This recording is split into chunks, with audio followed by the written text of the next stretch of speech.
Assalamualaikum warahmatullahi wabarakatuh. Baik teman-teman sekalian, kita masuk pada pertemuan di minggu kedua untuk mata kuliah analisis dan kebutuhan perangkat lunak. Jadi di pertemuan pertama kemarin kita sudah melihat kontrak kuliah dan melihat komposisi nilai ya, kontrak nilai aturan perkuliah secara teknis, kemudian referensi dan lain-lain ya, termasuk silabus dari materi-materi yang akan kita bahas dalam 13 pertemuan ke depan. Nah, di sini pada pertemuan kedua kita akan membahas mengenai masalah requirement ya, software requirement, mengetahui apa itu software requirement, ya, apa itu bagaimana dan siapa gitu ya, mengenai software requirement ini, dan ini baru part pertamanya. Nanti part kedua akan kita bahas pada pertemuan di minggu ketiga atau pertemuan ketiga. Baik, pertama yang akan disoroti masalah requirement itu adalah eh, saya sudah jelaskan pada pertemuan pertama bahwa saat kita melakukan requirement, maka skill yang kita perlukan itu salah satunya adalah skill untuk berkomunikasi gitu ya. Nah, komunikasi yang diharapkan ini hendaknya dua arah, artinya kita bisa mengerti maunya klien dan klien juga bisa mengerti apa yang kita inginkan. Cuma masalahnya adalah ketika kita berhadapan dengan klien ya atau user di dunia nyata, biasanya user di dunia nyata itu masih tidak terlalu jelas saat mereka mendefinisikan apa yang menjadi problem di organisasi mereka atau yang mereka kerjakan, dan apa juga yang mereka butuhkan dan solusinya dalam bentuk perangkat lunak. Jadi secara dunia nyata emang masih banyak ya user yang sulit mengungkapkan sebenarnya dia itu butuh fungsi apa di perangkat lunaknya, dia itu ada kendala apa di perangkat lunaknya, dan biasanya kalau misalnya kita ngomongin user, ya satu kelas user itu bisa punya problem dan kebutuhan yang berbeda-beda. Ya katakanlah di sini kelas user yang dimaksud adalah staff back office ya. Nah, staff back office itu biasanya terdiri dari 10 sampai 20 orang ya kurang lebih, misal contoh. Nah, kalau kita wawancara tuh semuanya itu biasanya mereka akan mendefinisikan sesuatu yang berbeda. Karena biasanya para staff back office ini mendefinisikan pekerjaan mereka secara jelas, namun mereka tidak tahu sebenarnya apa yang mereka butuhkan untuk menyelesaikan pekerjaan mereka itu, ya. Adapun yang mereka jelaskan itu adalah masalah pribadi aja. Jadi mereka itu hanya menyampaikan bagaimana caranya agar pekerjaan dia, jadi hanya personal, itu bisa lebih efisien, bisa cepat dan lain-lain dengan menggunakan software tanpa melihat bagaimana pekerjaan itu dikerjakan, ya. Apakah sesuai dengan regulasi dari perusahaan, apakah sesuai dengan budaya perusahaan dan lain-lain, itu biasanya tidak disampaikan dengan baik. Dan problemnya lagi adalah ketika wawancara user selalu beranggapan bahwa oh developer itu pasti udah ngerti, atau bisnis analis serta sistem analis itu udah dianggap mengerti terhadap masalah mereka, padahal enggak gitu ya. Karena memang sebagian besar user itu banyak yang tidak bisa menyampaikan apa yang mereka inginkan. Ya tentu saja kita sebagai developer atau lebih spesifik ke dalam sistem analis ya tidak bisa membaca pikiran user gitu ya. Jadi banyak hal yang biasanya saat kita mau wawancarai atau meminta user story atau meminta keterangan dari user mengenai kebutuhan, itu banyak sekali hal-hal yang terlewatkan. Kemudian problem yang berikutnya adalah melakukan proses pembangunan dan pengolahan terhadap proses requirement itu susah. Karena requirement itu tidak hanya melibatkan user tapi melibatkan tim developer juga. Ya, jadi stakeholder yang waktu itu dijelaskan di pertemuan pertama itu semuanya terlibat. Ya, akhirnya memang sulit untuk memanage dan membangun requirement dengan baik ya karena masih banyak banget ya untuk menyesuaikan hal tersebut ya. Salah satunya adalah pertama masalah komunikasi, kedua masalah keilmuan ya. User itu kadang-kadang memang bukan kadang-kadang ya, seringnya itu tidak paham mengenai bagaimana perangkat IT itu atau perangkat teknologi itu diimplementasikan. Dan kebutuhan kita juga akan developer itu juga beda-beda ya. Ada yang memang siap untuk mengerjakan aplikasi, Namun ada yang learning by doing ya si developernya. Lalu problemnya adalah tidak ada yang namanya simple shortcut ya, ketika kita akan membangun suatu perangkat lunak ya. Beli jadi pun tidak sesimpel itu saat kita akan mengoperasikannya. Ya tetap harus kita custom gitu ya. Kemudian user biasanya menganggap requirement sebagai high level, sedangkan developer menganggap ini sebagai detail level. Nah, disitulah nanti peran sistem analis untuk menerjemahkan itu tadi, gitu ya. Nah, kalau kita pelajari di mata kuliah pemodelan perangkat lunak, gitu ya, dalam konsep pemodelan itu ada yang namanya pemodelan logik ya dan ada pemodelan fisik. Nah, di sini dalam requirement itu secara tidak langsung juga ada dua hal tersebut, gitu ya. Tapi bahasanya di sini beda, ada high level dan ada detail level. Nah, user itu selalu menganggap bahwa requirement itu adalah di high level ya, sedangkan developer itu menginginkan requirement itu sebagai detail level. Misalnya bisa menginputkan nama, misalnya bisa mengupload gambar. Apabila nama tidak sesuai format maka muncul pesan error. Nah, itu adalah detail level ya. Sedangkan user menganggap requirement itu sebagai high level.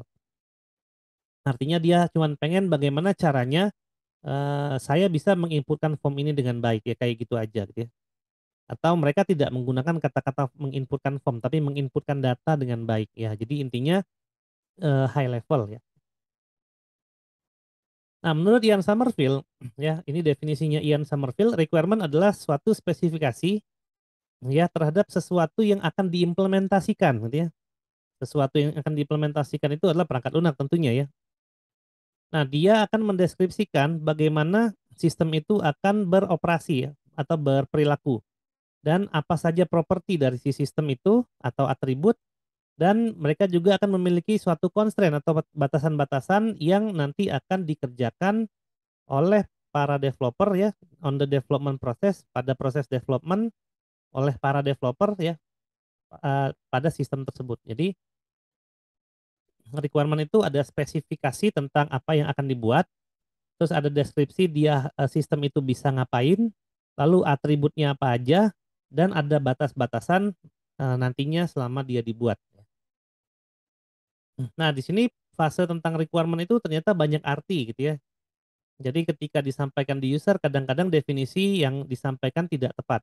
Jadi user itu taunya oh requirement itu adalah seperti ini. Padahal definisi requirement itu bisa diturunkan menjadi definisi-definisi yang lebih spesifik. Nah, contohnya di sini ya. Ada yang namanya business requirement. Apa itu business requirement? Nah, disinilah kita berbicara mengenai high level business. Artinya business requirement itu adalah suatu capaian yang diinginkan oleh bisnis. Kalau kita berbicara bisnis maka capaiannya pasti uang gitu ya, waktu dan tenaga gitu ya. Jadi capaian bisnis ya dalam suatu organisasi, jadi ketika dan mereka memiliki suatu ekspektasi ketika software itu udah jadi gitu ya. Nah, itu business requirement. Jadi kebutuhan bisnis. Artinya apabila software yang dibuat ini udah jadi, maka bisnis saya bisa menguntungkan 2 kali lipat dari tahun sebelumnya. Nah, kira-kira gitu. Apabila software ini sudah jadi, maka karyawan saya tidak ada lagi yang overwork misalnya. Ya, misalnya overwork itu ya lu lagi gitu ya, dia lagi yang ngerjain. Padahal karyawannya ada banyak gitu ya, kira-kira. Lalu ada term yang berikutnya adalah business rule ya. Itu adalah policy atau aturan-aturan, standar, guideline, atau regulasi yang ada pada perusahaan. Nah, ini biasanya ketika kita akan membuat perangkat lunak, kita tidak boleh melanggar business rule. Kemudian ada constraint, constraint ini suatu batasan ya yang memang dibuat dan batasan tersebut disetujui untuk masuk ke fase desain dan nanti akan dibuat produknya. Jadi itu adalah constraint. Constraint ini biasanya digunakan untuk menentukan berapa sumber daya manusia yang digunakan, berapa harga perangkat lunak, berapa waktu yang dibutuhkan dan lain-lain gitu ya. Kemudian ada external interface requirement, ini adalah deskripsi antar sistem yang akan dibangun nantinya bila jadi sistem yang dibangun itu lebih dari satu untuk tiap-tiap departemen. Lalu ada fitur, fitur ini adalah suatu fungsi di mana fungsi itu memiliki nilai ketika fungsi itu dieksekusi ya. Jadi itu adalah fitur. Kemudian ada functional requirement, ini menggambarkan behavior atau apa saja yang bisa dilakukan oleh perangkat lunaknya. Kemudian ada non-functional requirement, ini adalah properti atau lingkungan atau environment, di mana environment itu mendukung perangkat lunak ini dieksekusi. Ya, misalnya dari sisi hardware, dari sisi keamanan, dari sisi kebijakan, dan lain-lain. Kemudian ada quality attribute, ini termasuk dari non-functional requirement, di mana ada beberapa definisi kualitas yang harus diterapkan dalam perangkat lunak nantinya. Lalu ada system requirement, ini adalah top level requirement, di mana ini adalah tidak hanya berbicara masalah fungsi perangkat lunak, tapi sistem secara keseluruhan ya, mulai dari perangkat lunak, perangkat keras, jaringan komputer, brainware, dan seterusnya. Lalu di bawahnya adalah requirement, user requirement. User requirement adalah kebutuhan yang disampaikan oleh user. Ini bentuknya bisa macam-macam, bisa dari storytelling ya, bisa dari itu kita sebut sebagai user story, atau kita dapatkan dari wawancara dan seterusnya. Nah, berikut gambar dari alur requirement. Nah, yang paling penting itu pertama adalah business requirement. Apa yang bisnis butuhkan? Artinya perusahaan itu pasti memiliki visi dan misi dalam perusahaannya gitu ya. Misalnya di tahun pertama itu keuntungan harus 10%. Tahun kedua keuntungan 20%, tahun ketiga 30% dan seterusnya. Nah, itu adalah kebutuhan bisnis namanya. Nah, hendaknya perangkat lunak yang dibangun itu harus mendukung kebutuhan bisnis itu. Ya, karena kebutuhan bisnis itu berasal dari visi dan misi perusahaan. Nah, business requirement pasti akan terkait dengan aturan-aturan regulasi dan panduan-panduan yang ada pada perusahaan. Ya. Nah, dari situ dituangkanlah dalam suatu dokumen yang dinamakan Vision and Scope Document. Artinya perangkat lunak ini dibangun untuk mendukung visi dan ruang lingkup dari bisnis yang diinginkan bagi perusahaan. Nah, lalu dari dokumen ini diturunkan menjadi proses user requirement. Apa saja sih yang dibutuhkan oleh usernya agar bisnis ini tercapai?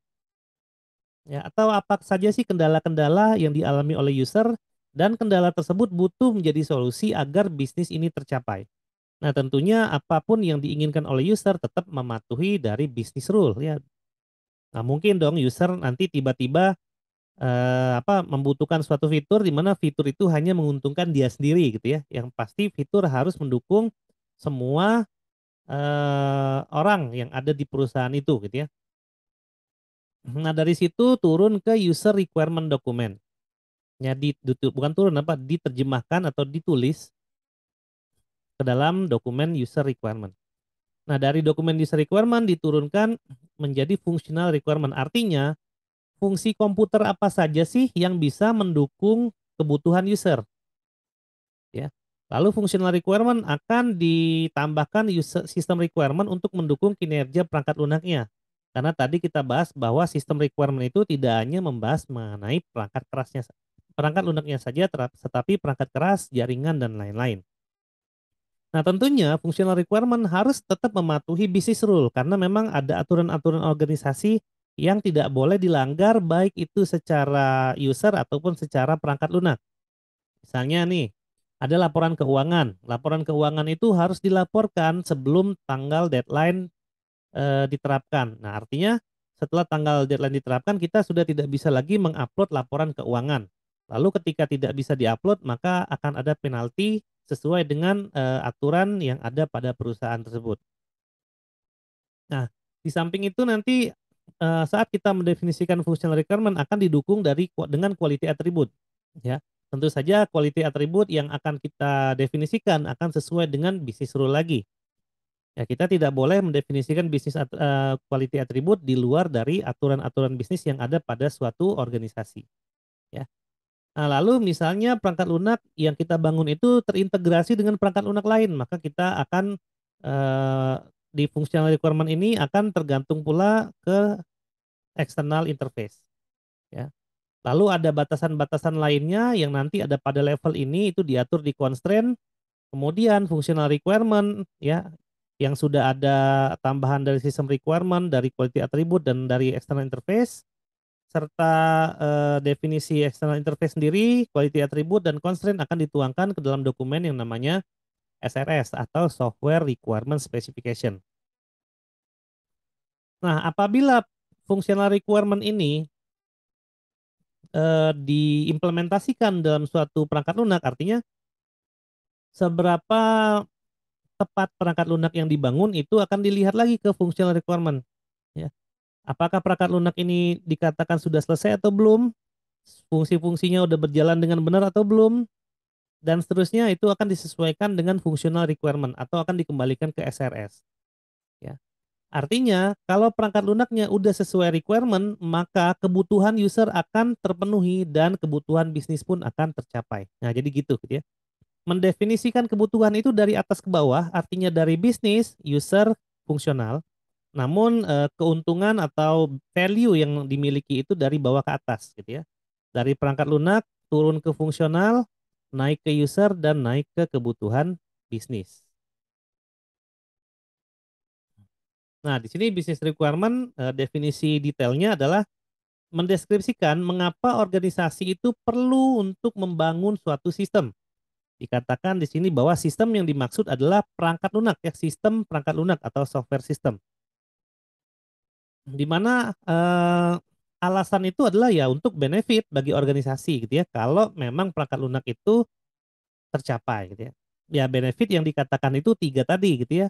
Entah itu dari sisi uang ya tercapainya keuntungan gitu ya dan lain-lain, bisa jadi dengan tenaga ya dengan menggunakan perangkat lunak maka laporan bisa selesai dalam 1 hari misalnya, tanpa perangkat lunak itu 5 hari itu juga bisa, atau dari sisi waktu gitu ya. Tenaga dan waktu itu biasanya relate-nya sangat tinggi gitu ya.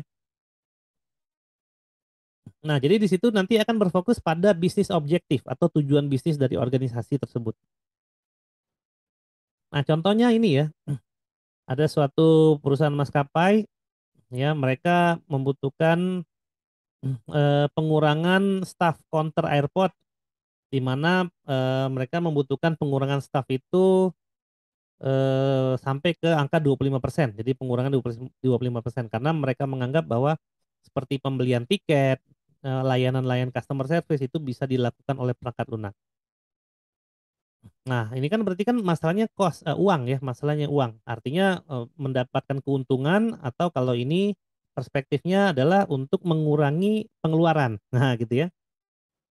Nah, maka software yang akan dibuat itu harus berfokus bagaimana caranya perangkat lunak itu bisa mengurangi itu, gitu ya. Nah, jadi ini itu kita anggap suatu goal ya dan suatu ide yang nanti akan kita buat perangkat lunaknya. Nah, kira-kira perangkat lunaknya seperti apa gitu ya? Perangkat lunak yang menggantikan pekerjaan operasional manusia, khususnya customer service, teller dan lain-lain itu disebut dengan aplikasi kios gitu ya.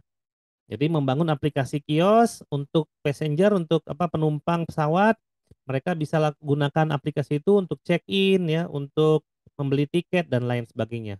Jadi nanti perusahaan maskapai itu akan dapat mengurangi cost staff ya, counter staff itu sebanyak 25%. Nah, ini user requirement ya, tadi business requirement, ini user requirement adalah tujuan atau tugas-tugas user yang harus mereka kerjakan ya, dengan produk yang nanti mereka akan dengan produk yang nanti akan memiliki nilai gitu ya. Artinya mereka itu sebenarnya butuh apa sih gitu ya, atau mereka itu sebenarnya ada kendala apa sih dalam pekerjaannya. Nah, begitu perangkat lunaknya ini udah jadi, diharapkan perangkat lunak yang udah jadi ini akan menyelesaikan pekerjaan-pekerjaan mereka sesuai dengan bidang mereka masing-masing di organisasi itu gitu ya. Nah, biasanya ketika kita ngomongin user requirement, kita bisa aja menanyakan hal-hal yang agak sedikit teknis, misalnya atribut apa yang harus ada gitu ya, bagaimana karakteristik yang nanti akan dicapai gitu ya, kemudian bagaimana nanti menyesuaikan gitu ya, apa yang dibuat dengan apa yang dibutuhkan itu agar tepat gitu ya, dan lain-lain. Nah, nanti ketika user itu sudah menceritakan kendala-kendalanya, maka kita menciptakan solusi-solusinya kan gitu ya dalam bentuk perangkat lunak. Nah, nanti di dalam sisi requirement yang kita tuliskan adalah lebih ke arah apa yang user nanti akan kerjakan di dalam perangkat lunak itu.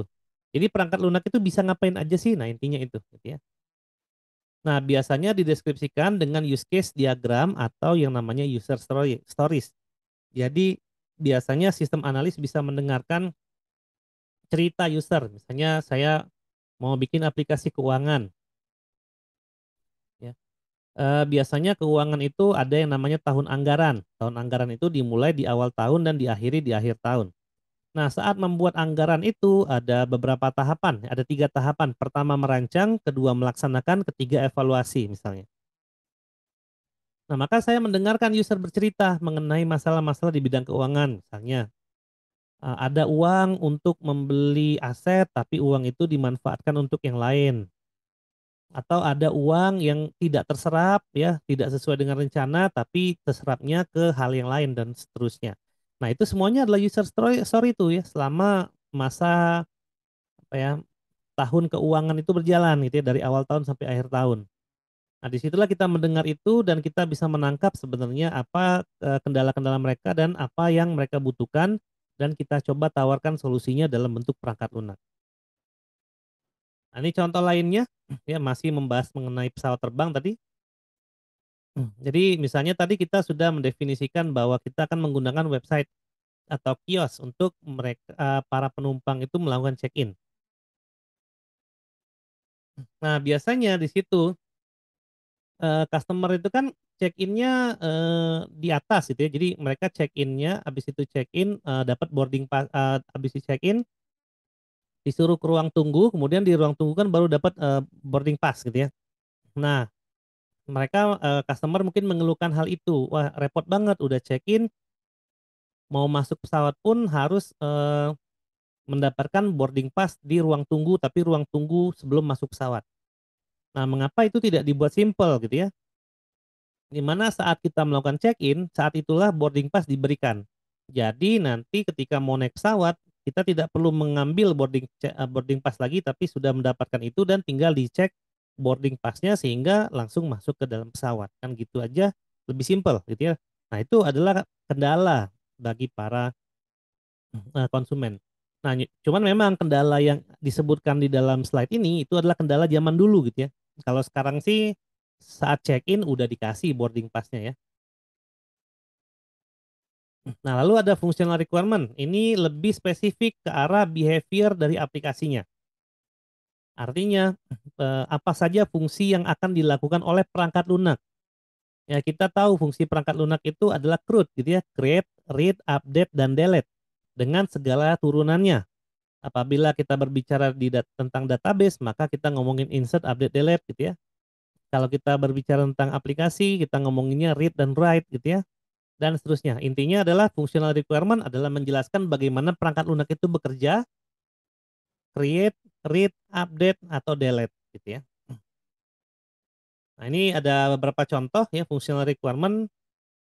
Misalnya kalau kita menggunakan form, biasanya secara tradisional kita mengisi form itu dengan tangan. Nah, maka sekarang kita mengisi formnya dengan aplikasi.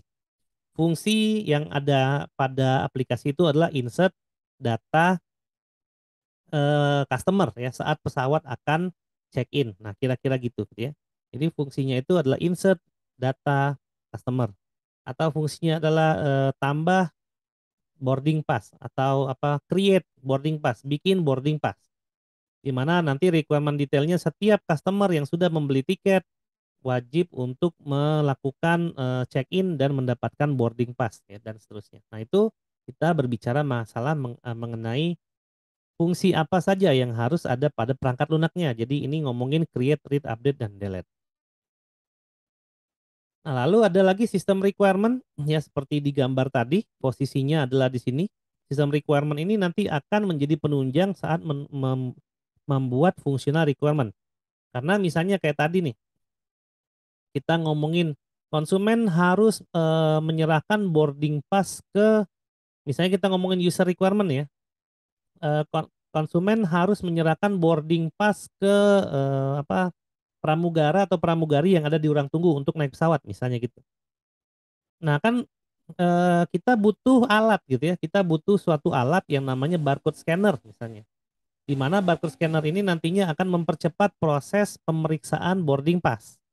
Nah, itu kita sebut sebagai sistem requirement ya. Barcode scanner itu kan bukan perangkat lunak, itu adalah perangkat keras. Di mana perangkat keras itu nanti akan menunjang perangkat lunak yang dibuat tadi. Nah, itu namanya sistem requirement. Oke, itu contohnya tadi scanner gitu ya, seperti yang saya jelaskan tadi dalam bentuk barcode dan seterusnya. Lalu di sini ada business rule itu yang paling utama kalau kita mau bikin aplikasi ya, yang paling berpengaruh dari aplikasi yang kita buat dan yang menjadi indikator penting ya mengenai aplikasi itu dari sisi keamanan dan dari sisi ruang lingkupnya. Nah, di sini detailnya business rule adalah corporate policies ya, aturan perusahaan. Terus itu secara internal, secara eksternal itu ada government regulation. Jadi kalau kita membuat perangkat lunak kita tidak boleh tinggalkan yang namanya aturan perusahaan dan aturan pemerintah. Misal nih, contoh, saya mau bikin aplikasi buat cuti, misalnya cuti karyawan. Nah, definisi cuti itu apa sih? Definisi cuti itu pasti datangnya dari government regulation, dari aturan pemerintah. Ya, diturunkan dari Undang-Undang Ketenagakerjaan. Nah, di situ ada definisi cuti adalah ya siapa saja yang berhak mendapat cuti.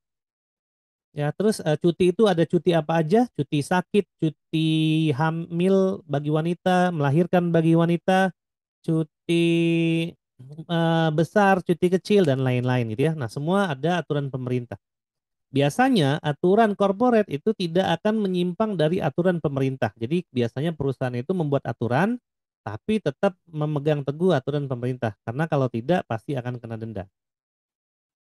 Kemudian ada industri standar, misalnya perusahaan maskapai nih, maka ada standar-standar biasanya yang diterapkan oleh paguyuban maskapai gitu ya. Jadi oleh maskapai itu biasanya ada standar industri. Maskapai itu bisa beroperasi asalkan ada apa? Misalnya pesawatnya minimal ada 10, ada 5 divisi minimal, ada ada divisi teknisi, penerbangan, pilot, pramugari dan lain-lain. Nah, itu namanya industri standar gitu ya.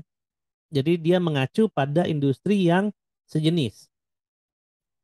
Lalu ada juga computational algorithm. Ya, ini mengacu pada alur-alur logik yang diciptakan saat membuat perangkat lunak nantinya. Itu namanya business rule.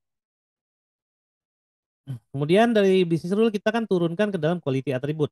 Jadi mana dari business rule tadi yang nanti akan menentukan quality attribute. Kemudian quality attribute ini akan dipakai untuk mendefinisikan functional requirement. Artinya fungsi komputer yang kita mau buat itu harus bisa menjamin bahwa bisnis rule itu tidak dilanggar. Nah, itu ada quality attribute-nya. Misalnya di sini kita ngomongin masalah security, gitu ya, capability, integrity dan lain-lain. Jadi ini akan masuk ke masalah faktor quality di mana nanti ini akan dijelaskan di mata kuliah eh mata kuliah quality software quality nanti di semester depan ya. Nah, di sini nanti memiliki dimensi yang berbeda-beda sih ya deskripsi dari produknya karena tergantung dari bisnis rule yang ada. Ada yang bisnis rule yang memang mengedepankan proses security-nya gitu ya, misalnya masalah transaksi dan masalah uang. Itu pasti kualitas security-nya harus jadi nomor satu gitu ya. Adapun dari sisi akses misalnya, accessibility, maka harus cepat, harus bisa mengerjakan multitasking dan lain-lain. Nah, itu nanti tergantung dari aplikasinya. Ya, contohnya itu tadi integrity, capability, security, ada performance, ada safety, availability, portability dan lain-lain. Ya, intinya itu semua adalah masalah kualitas. Di mana nanti fungsi-fungsi perangkat lunak itu harus memiliki kualitas yang tidak menyalahi business rule. Ya, artinya misalnya gini nih, kita contohin sistem akademik aja. Dosen itu memberi nilai mahasiswa sampai waktu yang sudah ditentukan. Misalnya pada semester 1 dosen sudah memberikan nilai pada Asep, A nilainya. Maka dosen tersebut ya menurut organisasi tidak boleh melakukan perubahan nilai mendadak atau tidak boleh lagi kalau nilai itu sudah diputuskan secara final tidak boleh lagi diubah oleh dosennya. Nah, maka perangkat lunak yang kita buat juga harus kayak gitu, ya. Gimana caranya agar si dosen itu saat sudah menilai mahasiswa, dia tidak boleh lagi merubah penilaiannya di semester-semester berikutnya. Karena apa? Karena tidak adil gitu ya. Misalnya dia ketemu Asep lagi di semester 7. tiba-tiba si dosen sebel sama Asep, maka dia merubah nilai mata kuliah yang dia ajar di semester 1 dulu menjadi nilai C misalnya. Ya berarti kan ini tidak adil bagi Asep gitu ya.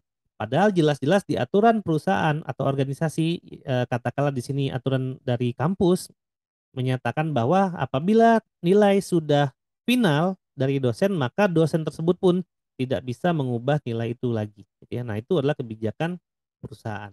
Itu yang jangan dilupakan gitu ya. Nah, lalu berikutnya ada definisi dari fitur. Fitur ini sebenarnya fungsi dari perangkat lunak, tapi fitur ini memiliki value atau memiliki nilai. Misalnya kita ngomongin upload bukti pembayaran misalnya. Nah, kalau kita ngomongin upload bukti pembayaran itu kan udah biasa gitu ya. Itu fungsi aplikasi biasa. Tapi gimana caranya si upload bukti pembayaran itu bisa menjadi suatu fitur? Nah, oh diaksesnya di mobile. Jadi tinggal foto, tinggal klik upload. Nah, itu bisa menjadi fitur. Atau bukti pembayaran terintegrasi dengan bank. Maka ketika kita udah membayar via bank tertentu, kita tidak perlu lagi upload bukti pembayaran. Nanti bank itu yang akan memberitahu ke aplikasi bahwa si orang itu sudah bayar misalnya, nah, dan seterusnya. Itu namanya fitur. Artinya suatu fungsi di mana fungsi ini adalah create, read, update, delete tadi, di mana fungsi itu memiliki suatu value. Ya, value di sini adalah value yang memudahkan bagi para penggunanya. Ya, jadi tidak hanya sekedar tradisional tambah data, ubah data, hapus data dan lihat data. Ya, tapi ada suatu fitur atau suatu fungsi yang unik, yang berharga, yang memiliki value bagi user dalam menggunakan si aplikasi itu. Nah, fitur ini biasanya menjadi nilai tambah bagi project gitu ya. Di mana memang aplikasi-aplikasi yang memiliki fitur-fitur unik atau fitur-fitur yang membantu para penggunanya untuk menggunakan fitur itu atau fungsi itu biasanya dihargai lebih gitu ya. Oke, itu tadi beberapa definisi yang kita gunakan dalam proses requirement. Ya, kita ingatkan bahwa intinya requirement itu ada 3 tahap. Ya. Ada yang namanya business requirement, ada yang namanya user requirement, lalu ada yang namanya functional requirement. Ya. Software developer dan software tester, katakanlah di sini ada programmer dan tester, itu baru bisa merealisasikan perangkat lunak apa yang akan dibuat itu dari functional requirement, bukan dari bisnis atau bukan dari user. Nah, business requirement itu kemarin tadi kita definisikan sebagai kebutuhan bisnis ya, di mana biasanya business requirement ini didefinisikan oleh manajer dan marketing. Kemudian dari business requirement diturunkan ke user requirement. Ini adalah business analyst, user analyst, system analyst, user representation, product manager yang mendefinisikan requirement. Kemudian user requirement menjadi functional requirement itu biasanya yang mendefinisikan adalah business analyst atau product manager juga. Ya, jadi ini kerjaan orang IT mulai dari menerjemahkan bisnis ke user, lalu user ke fungsional. Nah, lalu dari fungsional ke development itu dikerjakan oleh developer dan tester. Ya orang IT juga sih, tapi developer dan tester ini lebih ke arah teknis. Nah, kalau kita ingin menguji developer dan tester, bisa jadi kita uji dengan bagaimana cara dia melakukan coding atau menguji perangkat lunak. Tapi kalau business analyst dan product manager ini biasanya diuji dari bagaimana mereka berkomunikasi dan menerjemahkan apa keinginan user menjadi kebutuhan sistem, ya. Product manager ini biasanya ada pada SDLC Agile ya.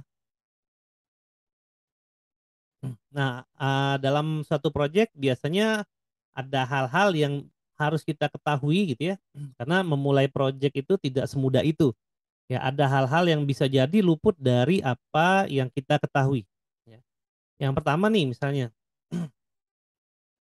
saat kita akan memulai project maka akan ada kebutuhan resources gitu ya. Ada kebutuhan sumber daya manusia, tim seperti apa yang akan kita bentuk.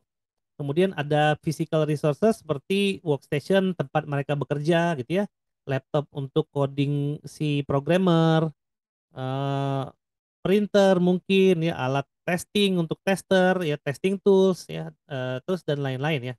Ada ruang rapat meeting dan seterusnya. Jadi harus ada yang namanya physical resource. Sebagai contoh, project Unjani Telkom gitu ya. Nah, itu Telkom ngantor di Unjani gitu ya. posisinya adalah di kantin pusat lama. Nah, itu adalah kantor Telkom. Jadi di situ ada physical resource seperti ruang rapat, tempat programmer bekerja gitu ya, ada server dan lain sebagainya. Lalu sebelum melakukan proyek itu kita harus melatih staf-staf yang memang diperlukan gitu ya. Lalu jangan lupa untuk mendokumentasikan apa saja yang dikerjakan ya, mulai dari user documentation ya, termasuk tadi masalah training materials, tutorial, reference manual, and release note. Ini dibuat release note ini untuk apabila functional requirement sudah disetujui, maka nanti akan dibuat release note untuk dieksekusi oleh para developer. Selain itu harus ada support documentation juga. Contohnya ada helpdesk-nya gitu ya. Ada information service ya, ada hardware device dan lain-lain gitu ya. Service information for hardware device itu biasanya untuk requirement apa saja yang dibutuhkan dalam menggunakan aplikasi ini. Lalu akan ada biasanya infrastruktur gitu ya, yang memang berbeda dari perusahaan yang lama karena memang perusahaan itu akan mengimplementasikan perangkat lunak nantinya. Lalu ada hal-hal terkait mengenai rilisnya suatu produk. Jadi ada software versioning nanti. Ada versi 1, versi 2 dan seterusnya. Lalu ada masalah instalasi gitu ya pada environment yang ada, lalu ada konfigurasi, lalu ada operasional nantinya. Kemudian requirement dan prosedur untuk transisi ya. Karena bisa jadi sebelumnya si perusahaan itu tidak punya perangkat lunak, artinya dia akan membicarakan suatu old system ke sistem yang baru, ya. Kondisi perusahaan itu ada dua, ya. Pertama adalah memang mereka tidak punya sistem, kemudian membutuhkan sistem untuk bisnis mereka, atau sebenarnya mereka itu punya sistem, cuman sistem itu akan diperbaharui untuk menunjang bisnis mereka lebih baik lagi. Nah, artinya kita berbicara old system to a new one, jadi dari sistem yang lama ke sistem yang baru. Apa saja sih prosedur-prosedur saat transisi itu terkait dengan data misalnya. Jadi ada data yang berpindah dari sistem lama ke sistem baru. Lalu ada setup security yang baru, misalnya aplikasi yang lama itu security-nya gampang dijebol dan lain-lain. Kemudian ada biaya operasional yang di cut over. Artinya biasanya kalau menjalankan perangkat lunak yang lama itu biaya operasionalnya 1 miliar. Nah, dengan perangkat lunak yang baru itu biaya operasionalnya bisa jadi setengahnya, misalnya cuma 500 juta. Lalu ada beberapa orang-orang atau pegawai yang mungkin tidak siap untuk menggunakan perangkat lunak yang baru, makanya akan ada transaksi transisi mengenai training bagi staf untuk memperdekat ya gap dalam penggunaan sistem yang baru gitu ya, dan seterusnya ya. Di mana semua ini disebut sebagai transition requirement. Ada pada standar IIBA tahun 2009. Jadi kalau kita akan mengimplementasikan perangkat lunak, jangan lupa bahwa perangkat lunak itu tidak bisa semata-mata diinstal lalu dijalankan. Perlu banyak proses transisi. Mulai dari transisi data, transisi budaya, ya security, budget, budget production, lalu training dan seterusnya. Lalu akan ada product certification dan compliance. Jadi ini mengenai kepemilikan produk. Lalu ada beberapa aturan yang mungkin saja saat perangkat lunak ini diciptakan harus direvisi, gitu ya. Bisa jadi atau struktur organisasi yang berubah dan lain-lain. Lalu bisa jadi saat kita membangun satu perangkat lunak itu akan ada keterlibatan perangkat lunak pihak ketiga. Misalnya nih, database yang dipakai itu Oracle, jadi berbayar gitu-gitu ya, dan seterusnya. Nah, bisa jadi perangkat lunak third party ini kita pakai untuk menjalankan sistem yang kita buat. Ya, tidak hanya perangkat lunak, bisa jadi nanti servernya menggunakan AWS berbasis cloud misalnya. Atau software fisik harus tetap ada di dalam organisasi itu ya, jadi ada kaitannya dengan hardware. Kemudian saat kita akan mendefinisikan project, jangan lupa nanti akan ada testing ya. Testing itu diperlukan mulai dari beta testing, manufacturing, packaging, marketing dan semuanya agar perangkat lunak atau produk yang nanti akan digunakan itu bisa dieksekusi dengan baik. Lalu ada customer service level agreement, ini ditunjukkan untuk persetujuan mengenai produk yang sudah jadi, produk yang mau dibuat, perubahan requirement dan lain sebagainya. Dan yang lain lagi adalah tentang masalah legal, ya.